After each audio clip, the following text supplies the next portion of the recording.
Então, um bom dia a todos que vêm até a nossa casa, Centro Espírita Vovô Nestor, também aqueles que nos acompanham pela internet, sejam bem-vindos. Mais um domingo onde a gente faz a nossa palestra pública, né? Hoje com um tema muito importante para que a gente possa refletir juntos. Para que a gente possa dar início, eu vou então convidar a todos para que nós façamos a nossa prece e assim podamos começar a palestra. Obrigado, Senhor, por esse momento, por estarmos juntos mais uma vez, buscando nos unir para aprendermos os seus ensinamentos, trazendo a nossa vida para corrigirmos os nossos passos em busca da perfeição, assim como nos incitaste a perseguir. Obrigado, Senhor, por esses ensinamentos que são revividos através dessa doutrina, que nos traz a consolação, o ânimo, a esperança e nos guia o aprendizado do ser espiritual. Rogamos que aos nossos espíritos amigos, anjos guardiões, estejam conosco, nos inspirando a palestrante, para que possamos absorver o que precisamos para o nosso crescimento nesse dia, nesse momento. Que assim seja, graças a Deus. Então eu vou convidar agora a Márcia, que vai nos fazer a palestra com o título Filho Pródigo. Por favor, Márcia. Olá, amigos, bom dia.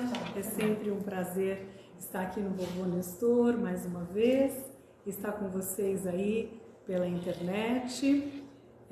Hoje nós vamos falar sobre um tema bastante importante, não é? Que é a parábola do Filho Pródigo. E é uma parábola muito rica, que tem muitos elementos para a gente poder falar, e não temos a pretensão de assim, esgotar o assunto, né? Mas é importante falarmos dela, sim, e vamos tentar trazer aqui alguns aspectos mínimos para a gente poder refletir sobre ela, tá? Então vamos primeiro começar falando um pouquinho sobre esse significado dessa expressão filho pródigo, para a gente poder seguir em frente, né? O filho pródigo é aquele que retorna à casa dos pais ou à vida familiar, após um longo período tendo levado uma vida desregrada, extravagante, repleta de esbanjamentos e de desperdícios. Esse é o significado bíblico, vamos dizer assim, desta expressão filho pródigo, né?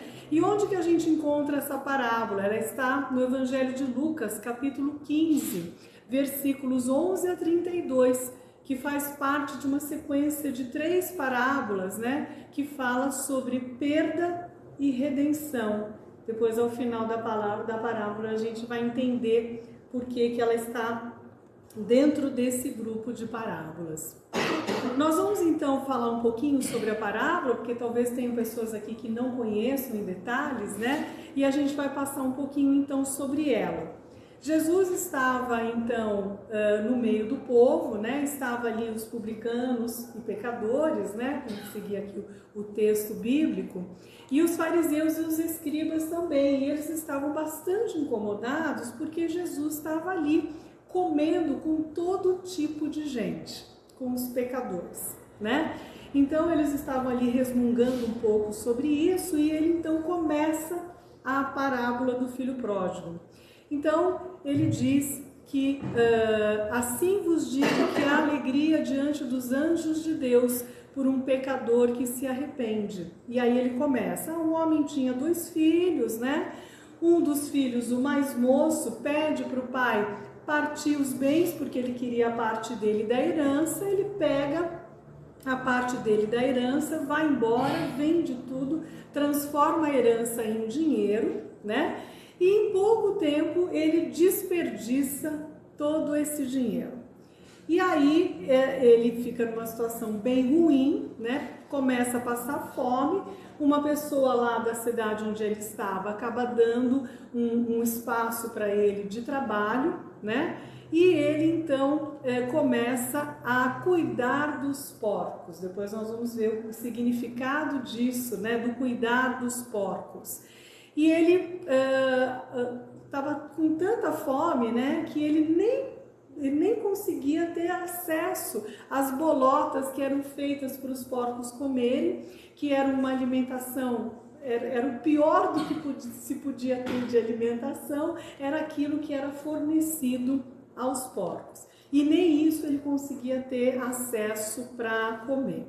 E aí um dia ele caiu em si e falou, puxa, mas eu aqui sofrendo pra caramba, né?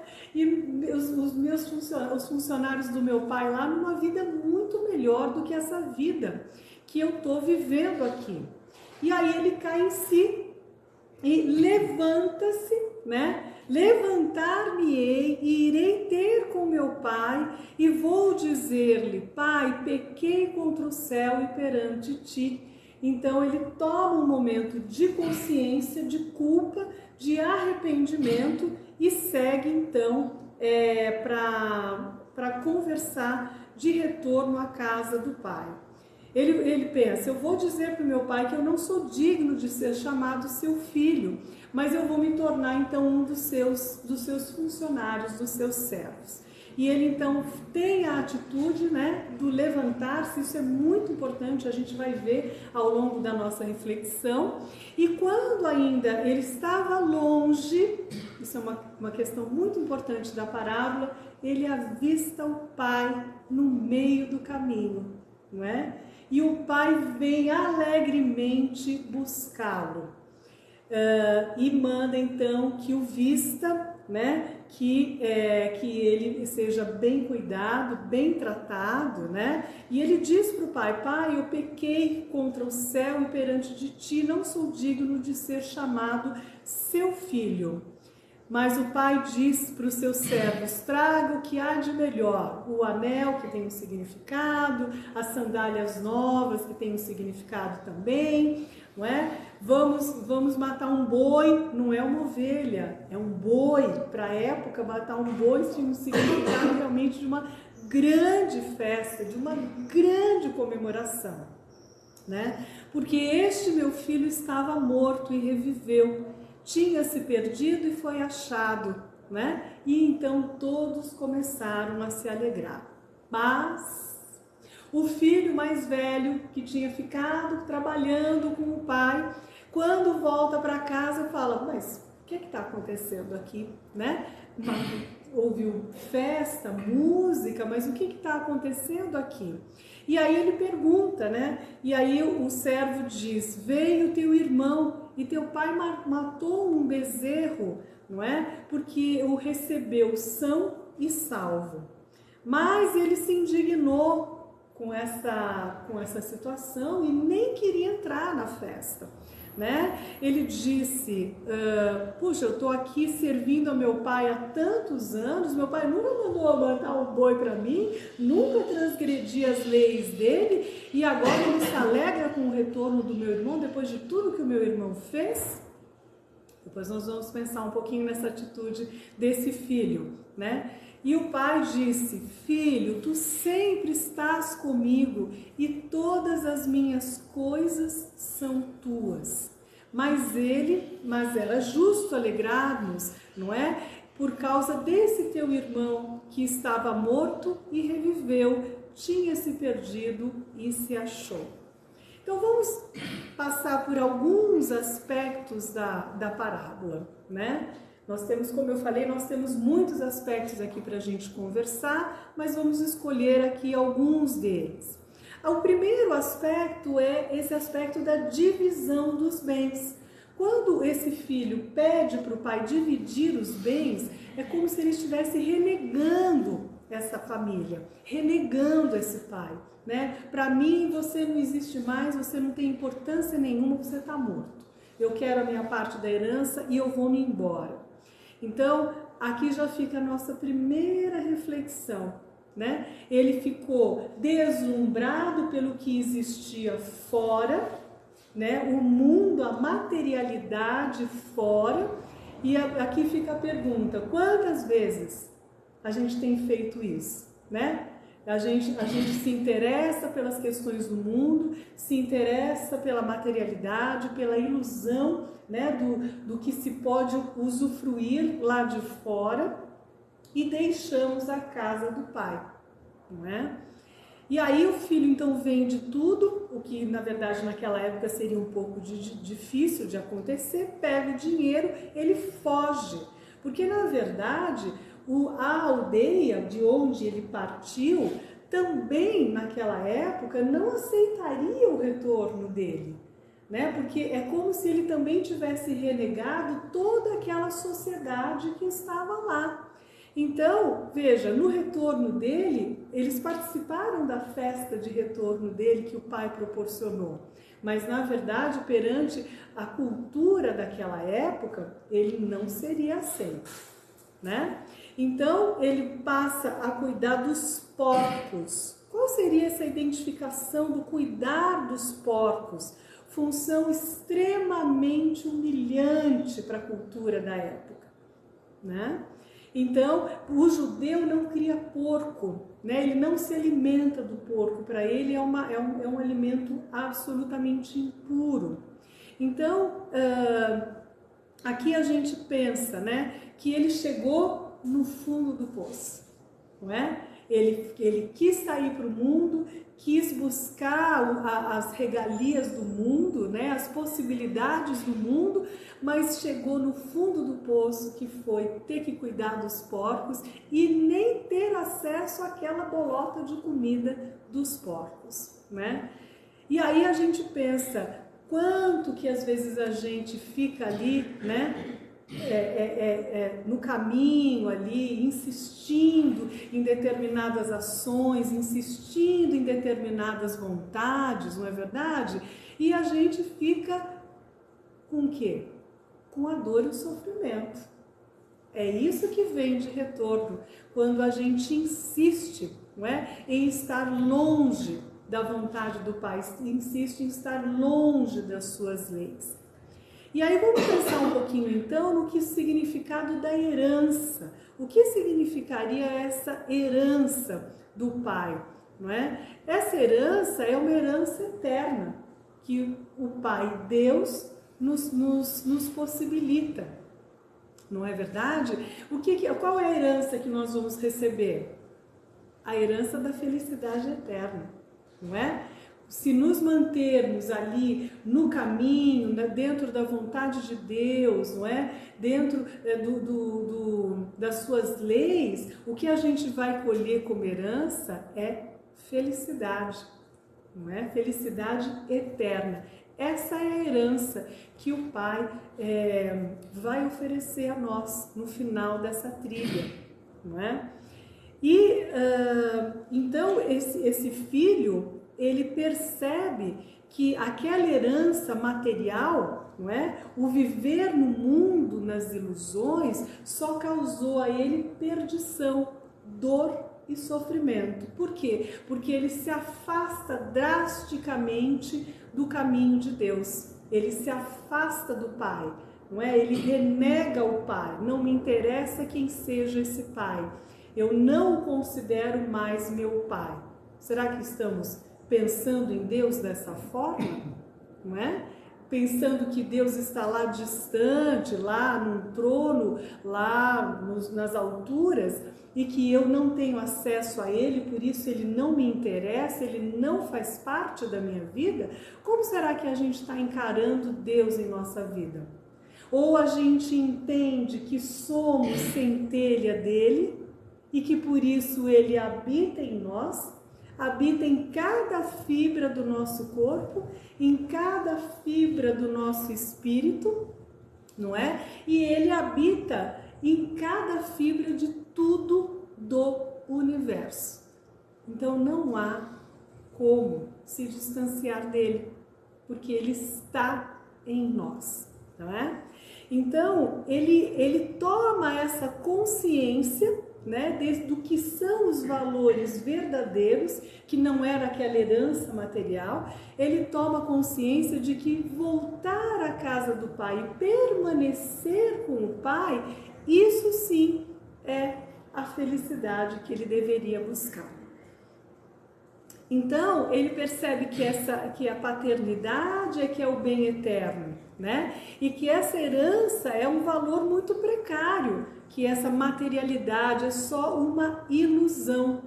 Mas o Pai bondoso concede a ele essa possibilidade desse mergulho na materialidade, né? É o que Deus nos concede, a reencarnação, na verdade, é um grande presente de Deus para nós, porque a gente vai ter sempre essa oportunidade de poder se redimir dos erros. O que a gente tem que procurar é errar cada vez menos, porque também isso vai nos provocar cada vez menos dor e sofrimento, né? Então, tentarmos nos manter nessa sintonia da vontade do Pai e suas leis e tentarmos nos desgarrar cada vez menos desse caminho, né? Então, ele percebe que essa é a herança verdadeira e por isso ele volta à casa do Pai. E que tudo aquilo que ele tinha vivido ou que ele desejava, aquela ilusão da materialidade, né? Tudo aquilo acaba e que aquilo não tem sentido, né? Por isso, a verdadeira herança do Pai nunca acaba e ela nem sequer pode ser dividida. Uma outra questão também que eu acho maravilhosa nessa essa parábola, é a questão do pai vir ao encontro do filho. Uma outra questão também cultural é que uma pessoa de mais idade naquela época, né, o senhor de uma fazenda, um senhor de posses, ele jamais iria tomar essa atitude de sair correndo, não é? Em direção a alguma coisa. Ele tinha toda uma postura, né, de elegância, serenidade, não é? De que eu sou o senhor das coisas. Mas o pai não, porque o pai não é orgulhoso, não é? O pai é puro amor e bondade. Então o que ele faz? Ele não liga para essas coisas. O que interessa para ele foi o retorno desse filho. Então ele vai correndo na direção do filho, né, e que não era o costume para a época, né, e dá essa notícia de muita felicidade para todos da aldeia, não é? Para todos do reino dos céus. Ele diz: uma ovelha estava desgarrada e ela retornou. Não é? Não tem uma outra passagem do Cristo que ele diz, né, que o que vale é resgatar uma ovelha, né, das 99, né? É exatamente isso, né? Então, uma outra questão muito importante que a gente também tem que observar dessa parábola, além desse momento em que o pai é que faz esse movimento de também ir buscar o filho, né? A gente tem dois movimentos importantes. O filho se levanta e busca na direção do pai. E o pai também não fica lá no trono, lá na nuvenzinha no trono, esperando que a gente faça todo o esforço sozinho para subir até ele. Não, ele desce e vem nos buscar. Então, quem que Deus manda para nos buscar? Mandou o Cristo, né? Manda todos os seus benfeitores que hoje conduzem as nossas vidas, né? Uma pleiade de espíritos amorosos, que a gente teria uma enorme lista aqui para poder lembrar de cada um deles, né? E ele então manda os seus emissários, né? Nessa linha hierárquica crística, né? Celestial, até nos atingir para poder nos resgatar no meio do caminho. Eu acho essa cena assim maravilhosa. Ela realmente mostra toda essa beleza da bondade do Pai. E uma outra questão muito importante é o trabalho do perdão. Então, quando o filho chega e ele beija o filho, isso é um sinal de perdão. Eu te perdoo por tudo que você fez. Não importa o que se passou, agora teremos a chance de um novo caminhar, né? Então traz as sandálias, o anel, a roupa nova, vamos matar o boi. Tudo isso mostra que ele passa por cima de todos esses erros do filho, que é o que Deus faz conosco o tempo todo, né? E a possibilidade das reencarnações são realmente essas possibilidades de nos trazer sempre com novas possibilidades de ação, de entendimento e de autoconsciência. Aí vamos voltar ao aspecto do irmão ou do outro filho que permanecia na casa do pai. E a gente se surpreende, porque, puxa vida, né? O filho estava lá, estava vivendo no bem bom lá com o pai, né? Vivendo uma boa vida com o pai, trabalhando, mas vivendo uma boa vida com o pai, não é? Mas ele deveria ter feito naquela sociedade, ele deveria ter feito a mediação entre o retorno do irmão e o pai. Para aquela sociedade, ele deveria ter sido aquele mediador em dizer: pai, vamos aceitar o irmão de volta, né? Puxa vida, ele errou, mas ele voltou. E ele não faz isso, para nossa surpresa, né? Ele, na verdade, foi um egoísta, porque ele quis aquilo que o irmão recebeu e que ele achava que era de direito dele, né? Então ele não era um filho tão obediente assim quanto se imagina no início da parábola. Puxa, ele é o filho legal, ele é o filho obediente. E aí a gente percebe algumas questões aí, alguns arquétipos aí de características dele, principalmente a questão do egoísmo. E a gente pode incluir também um outro aspecto da personalidade dele, que talvez seja a covardia, porque o outro errou, mas o outro empregou a sua vontade sem medo, com coragem de sair dali e vivenciar uma outra experiência. Quantas vezes a gente não faz isso? Não é? A gente, não, é isso que eu vou fazer, não, eu quero fazer isso, eu vou, não é? E às vezes você fala para uma outra pessoa, vamos fazer junto comigo, e ela diz, não, isso aí eu não vou fazer, não é? Quantas vezes, na verdade, essa falta de coragem, a falta de vontade acoplada com a coragem, elas nos colocam numa posição de inércia. Não tá bom, mas vamos deixar assim para ver como é que vai ficar, né? Não tá bom, mas pode ficar pior, então vou deixar assim mesmo. Então a gente precisa tomar muito cuidado para que esse medo, né, que eu coloco aqui como uma covardia, mas na verdade é o medo, né, que o medo não nos paralise. O medo pode ser uma coisa boa, né? Quando o medo junto com a coragem, ele pode ser aquela nossa fonte de ímpeto à frente, não é? Mas a gente precisa tomar cuidado quando o medo nos paralisa. Então acho que aqui eu paro e deixo uma outra reflexão para a gente. Será que eu estou com medo paralisante na minha vida? Não é? Não tá bom, mas também vamos deixar assim para ver como é que vai ficar? O que será que eu estou fazendo com a minha vida? Não é? Eu gostaria de fazer tal coisa, mas já estou muito velho para isso. Eu acho que agora não dá mais. Eu acho que eu não sirvo para isso.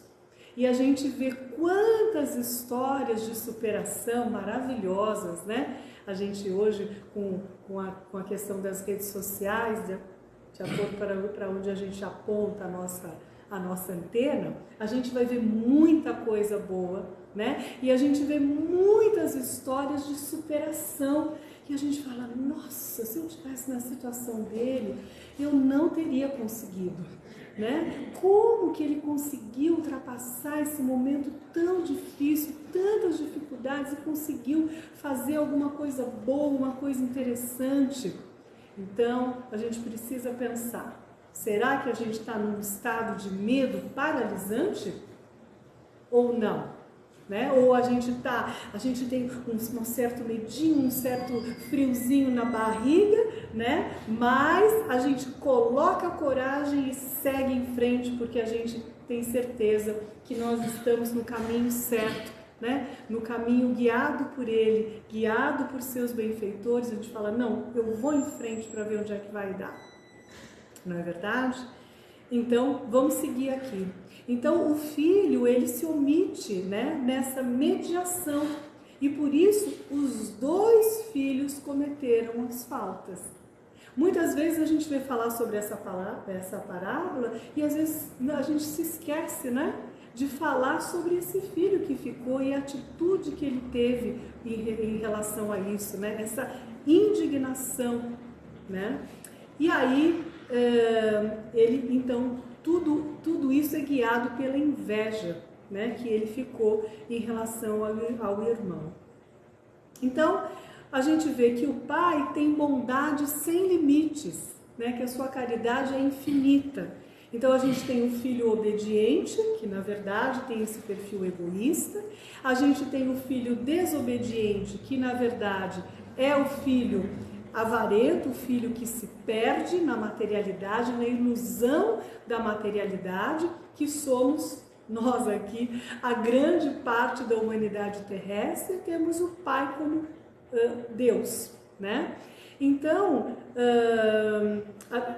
nós precisamos sair, né? Tomarmos cuidado de podermos sair desse grupo do filho desobediente. Até quando eu vou ficar ali, né, brigando com Deus, brigando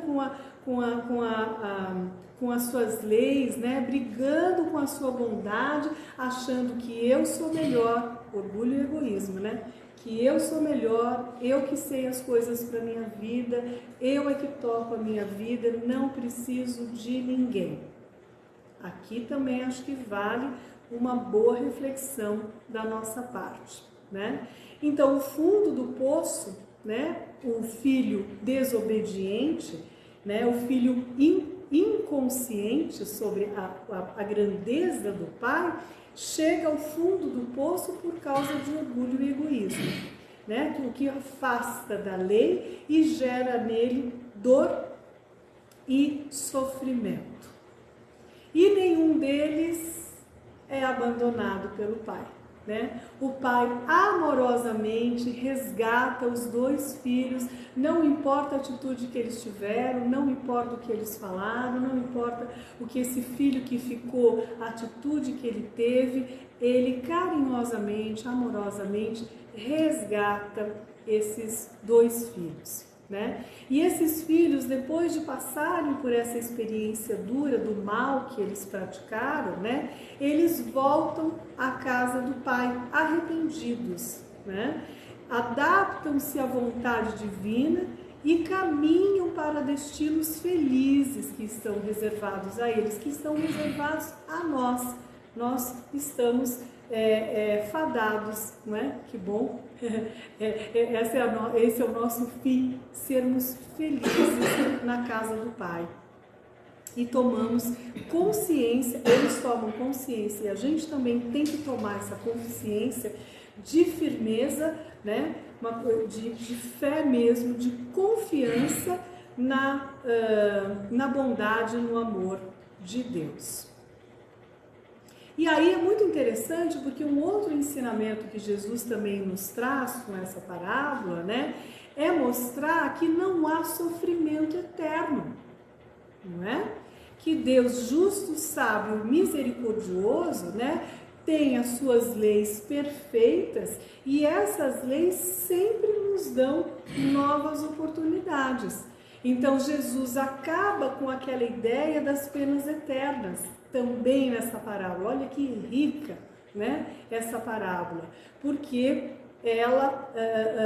ele nos lembra dessas novas oportunidades que nos são dadas, né? Então não há privilégios nem exclusões para Deus. Para todos Deus faz nascer o sol lhe brilhar as estrelas, né? Para todos ele deu dia e noite e que faz descer a chuva, não é? Então não importa que lugar da Terra que nós estamos, que lugar do universo que nós estamos, que planeta que nós estamos morando, todos estamos sendo regidos por essas leis perfeitas de Deus. Então, vamos pensar um pouquinho nesse caminho, não é? Então, qual foi a função da dor, né? Ou qual é a função da dor nas nossas vidas? Puxa, Deus é mau, me faz sofrer. Puxa, Deus podia, eu escuto muito isso. Ai, Deus podia já ter criado a gente já bom logo, né? Já podia, porque Ele não criou a gente perfeito logo. Tem que ficar aqui sofrendo nessas reencarnações. Puxa, mas que Deus mau esse, né? E então, qual é o significado da dor nas nossas vidas, né? Eu gosto muito de Leon Denis, ele usa muito essa analogia, né? Que é a analogia do buril, que é a analogia do cinzel, né? Do escultor que vai acertando e vai arredondando a escultura, né? Eu gosto muito dessa analogia. É para isso que serve a dor. Mas a gente não precisa ter sofrimento. Esse é o segredo. Se a gente passa pelas tribulações da encarnação, e Leon fala isso de forma magnífica no livro Problema do Ser, do Destino e da Dor, nos últimos capítulos, no capítulo Dor e no capítulo Revelação pela Dor, revelação pela dor, o caminho. A dor é o caminho, não é o fim, não é? E por isso, então, o sofrimento não deve ser o fim. E eu não preciso passar pela dor, a dor física, ou a dor moral, ou a dor espiritual, não preciso passar com ela com sofrimento. Se eu acredito que Deus é justo e perfeito, amoroso e bondoso ao infinito, eu me ligo a Ele e passo pelas dores, porque sei que as minhas dores atuais são reflexo de o uso do meu livre-arbítrio nesta encarnação e nas encarnações anteriores, que me levaram a esse momento, né? Que estão me trazendo resultados dos meus erros, dos meus equívocos anteriores. Então, eu não sofro, eu aceito essa dor, aceito essa correção de rota, né? E tento me ajustar o melhor possível a essa correção de rota para que eu possa chegar mais próximo ao Pai, não é? Esse é o caminho que o Cristo fez, não é? Cristo tentou, segundo Emmanuel, né? Cristo ele evoluiu muito rápido, porque ele rapidamente entendeu que essa conexão com Deus o levaria mais rapidamente a chegar perto dele, né? E ele focou e foi em frente. Então, qual é a função da dor nas nossas vidas, né? É essa possibilidade de nos trazer, de nos reatar de volta à casa do Pai, não é? E quem nos leva à dor e a esse reatamento à casa do Pai é a sua lei de amor infinita e perfeita. Chegando já ao final, eu vou trazer aqui 5 aspectos para a gente fazer um rápido resumo, né, do que é que a gente encontra nessa parábola. Além de todos os aspectos que eu falei, a gente encontra a questão da imutabilidade de Deus. Então, Deus é perfeito. A gente vê lá nos primeiros capítulos do Livro dos Espíritos, né? O que é Deus, o primeiro capítulo, e fala sobre os seus atributos e sua imutabilidade. Então, Deus não muda. Deus já é, Deus sempre foi e vai sempre ser assim. Nós sim, fomos criados e estamos em fase de evolução, mas Ele não, Ele já era, Ele é e Ele sempre será assim, Ele e suas leis. Um segundo aspecto importante que é a questão da redenção. pelo amor ou pela dor. Então, eu me distancio e retorno à casa do Pai, através dos processos reencarnatórios, em terceiro lugar, da lei de causalidade, né? Sofrendo a ação e reação das minhas consciências adormecidas. Então, qual que é o nosso papel agora nesse momento de transição planetária? É abrir as nossas consciências. Abrir a nossa consciência da presença de Deus em nossas vidas, das leis que nos regem e alinharmos a nossa vontade a essas leis. Em quarto aspecto é a relatividade do livre-arbítrio. Parece que a gente tem liberdade, não é? Mas é uma liberdade parcial, relativa, não absoluta. Não é? Porque vai chegar uma hora, a gente tem o livre-arbítrio de se distanciar de Deus, mas vai chegar uma hora que as suas leis nos recolocam no caminho novamente. E a engenhoca para colocar a gente no caminho de novo é a dor e o sofrimento, tá? E por fim, a gente lembrar que a nossa evolução, ela é individual. Quer dizer, nós vivemos em coletividade, né, de irmãos, de espíritos, aprendemos no contato com o outro, né? Ninguém progride só vivendo, meditando no pico da montanha, né? A gente aprende na coletividade, por isso está lá no Livro dos Espíritos a lei de sociedade, a lei de igualdade, não é? E só que o nosso trajeto de evolução, esse sim é personalizado, ele é individual. Eu posso escolher seguir mais rápido, ou eu posso escolher ir um passinho para frente e vai para trás, um passinho para frente e vai para trás. Parece a locomotiva, né? Locomotiva que a gente olha, ela faz tic, tic, tic, tic. E aí, quando às vezes a gente tem uma ilusão de ótica, de que parece que foi para trás e vai para frente, não é? Foi para trás e vai para frente, mas ela na verdade está indo para frente o tempo todo. Então, por fim, eu quero então deixar para vocês aqui, não é? Uma última reflexão. Então a gente observa que com essa história dos filhos, a gente observa dois extremos, a ingratidão e a avareza, o esbanjamento e o ciúme, né? O egoísmo e o orgulho. Então eu pergunto para vocês, né? Onde nos situamos nessa história? Qual dos filhos nós somos? Será que somos um terceiro filho que não aparece na história também, um filho oculto? Não é? Então, onde permanecemos nessa história? Onde nos situamos, né? E que caminhos estamos trilhando para retornar à casa do Pai? Porque nós todos nos distanciamos. Por isso estamos vendo tudo o que estamos vendo aí fora, não é? Guerras, questões da natureza, né? A natureza nos devolvendo tudo que nós fizemos por ela essas últimas décadas, todo esse sofrimento, essas dificuldades. Então, que caminho estamos trilhando para retornar à casa do Pai?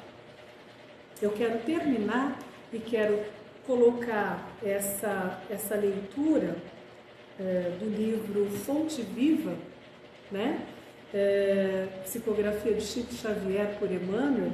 No capítulo 13, Emmanuel nos traz exatamente essa passagem de Lucas 18, né? O título do capítulo é Ergamo-nos, e ele cita o versículo: levantar-me-ei e irei ter com meu Pai. Então eu quero deixar para nós a leitura desse texto, desse capítulo, como nossa prece de encerramento, não é? Que esse levantar-me-ei não seja hoje esse motivo de alegria, que coloquemos a nossa vontade sincera mesmo, todo o nosso desejo, né, de podermos enxergar o Pai ali no meio do caminho, buscando por nós, e que a gente tenha todas as forças necessárias para trilhar o nosso caminho. e rogando a Deus, não é? Que mande através dos seus emissários, dos seus bondosos emissários, que mande todo o seu amor e toda a sua paz a este planeta que precisa muito, muito, muito dele nesse momento. Então Emmanuel nos diz: quando o filho pródigo deliberou tornar aos braços paternos, resolveu intimamente levantar-se. Saiu da cova escura da ociosidade para o campo da ação regeneradora. Ergueu-se do chão frio da inércia para o calor do movimento reconstrutivo. Elevou-se da indecisão para o serviço edificante. Fugiu da treva para a direção da luz. Levantou-se e partiu rumo ao lar paterno. Quantos de nós, porém, filhos pródigos desta vida, depois de estragarmos as mais valiosas oportunidades, clamamos clemência do Senhor, de acordo com os nossos desejos menos dignos, para que sejamos satisfeitos? Quantos nós descemos ao abismo e lá no abismo, atolados nas sombras das paixões, exigimos que Deus se faça presente ao nosso lado, através de seus divinos mensageiros, a atender nossos caprichos? Se é verdade, no entanto, que nos achamos empenhados em nosso soerguimento, coloquemo-nos de pé e retiremo-nos da retaguarda que desejamos abandonar. Deixa para trás, que já foi. Aperfeiçoamento pede esforço. Para isso precisamos olhar para o alto e ver Deus lá no cimo, lá no cume da montanha, que nos pede ascensão. Se aspiramos ao clima dessa vida superior de felicidade, adiantemo-nos para frente, Emmanuel nos convida, caminhando com os padrões de Jesus. Está lá, modelo e guia perfeito da humanidade. Então, Emmanuel termina dizendo: levantar-me-ei, disse o moço da parábola. E ele nos convoca: levantemo-nos, repitamos nós. Que o dia seja de paz, que a semana seja de paz e que Deus nos acompanhe para sempre.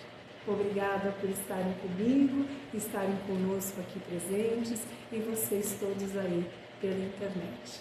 Muita paz.